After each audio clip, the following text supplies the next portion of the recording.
जति भए पनि हेर्नु सरकै सही लाउने मन पनि पाइजाने धन पनि पाइजाने मोज कति कति यही पाराले दाजुभाइ बिग्रिने घुमती अनि भन्छन् सबैले हेर्ने शेषको गति या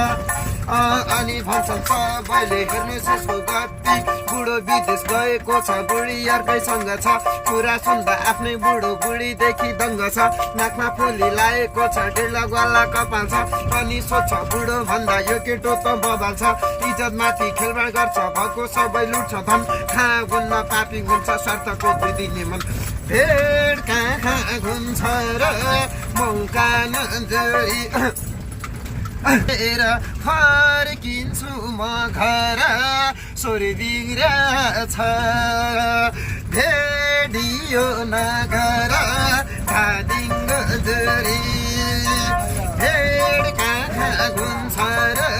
मौका नजरी भेड कहाँ घुम्छ र मौका नजरी